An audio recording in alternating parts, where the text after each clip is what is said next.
السلام علیکم۔ وسیع و ریز ہال عورتوں اور مردوں سے پر تھا، کوئی کرسی خالی نہ تھی۔ پورے ہال کو خوبصورت انداز میں سجایا گیا تھا۔ ہر میز پر شراب کے جام تھرکتے ہوئے نظر آ رہے تھے، اور مردوں کے پرزور کہکہوں کے ساتھ ساتھ عورتوں کی دلاویز ہنسی نے ماحول کو رومانوی بنا دیا تھا۔ ہر ایک کی نظریں سامنے بنے ہوئے خوبصورت سٹیج پر جمی ہوئی تھیں، جس کے سامنے رنگ برنگے ریشمی پردے لہرا رہے تھے۔ آج فاراق کی مشہور بیلے ڈانسر مس پائی کا خصوصی شو تھا۔ مس پائی بیلے ڈانس میں ضرب المثل کی حیثیت رکھتی تھی، اور کافی عرصے سے وہ سٹیج پر نہ آئی تھی، اس لیے جب اچانک اس کے خصوصی شو کا اعلان ہوا تو دنیا اس کا شو دیکھنے کے لیے ٹوٹ پڑی، اور مہنگی ترین ٹکٹیں یوں ہاتھوں ہاتھ بک گئیں جیسے دنیا مدتوں سے اس شو کی ٹکٹیں خریدنے کے لیے سرمایہ جمع کر رہی تھی۔ لاتعداد لوگ مایوس لوٹے، لیکن جب اس بات کا اعلان ہوا کہ مس پائی کا یہ خصوصی شو ٹیلی ویژن پر دکھایا جائے گا تو لوگ خوشی سے ناچ اٹھے۔ چنانچہ آج شام سے ہی شہر کے بازار سنسان ہو گئے، اور ہر شخص ٹیلی ویژن کے سامنے یوں جم کر بیٹھ گیا جیسے اگر مس پائی کا بیلے ڈانس نہ دیکھ سکا تو اس کی زندگی ہی بیکار چلی جائے گی۔ جو لوگ ٹکٹیں خریدنے میں کامیاب رہے تھے وہ دوپہر سے ہی ہال میں پہنچنا شروع ہو گئے تھے، اور اب جیسے جیسے شو کا وقت نزدیک آتا جا رہا تھا ویسے ہی دلوں کی دھڑکنیں بے ترتیب ہوتی جا رہی تھیں۔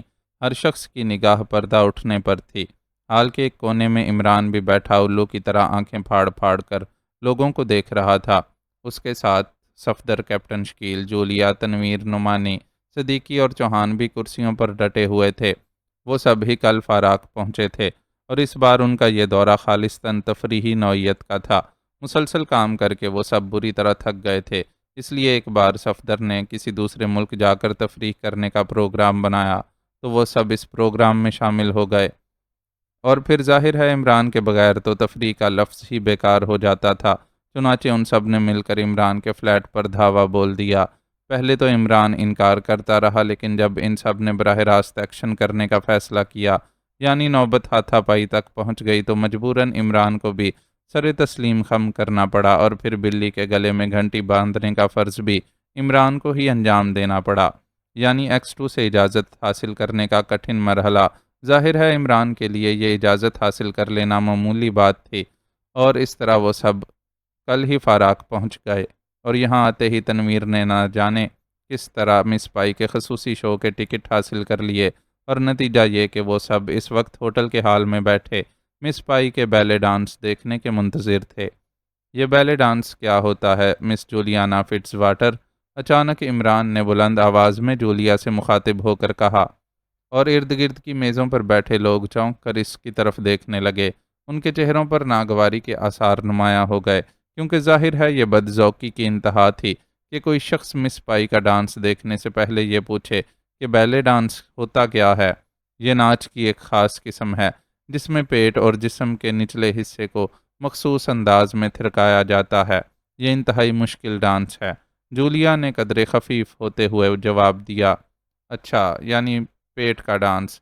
لیکن جولیانا، یہ ڈانس خالی پیٹ ہوتا ہے یا پیٹ بھر کر کیا جاتا ہے؟ عمران نے دوسرا سوال کیا، اور اس بار اس کا لہجہ پہلے سے زیادہ بلند تھا۔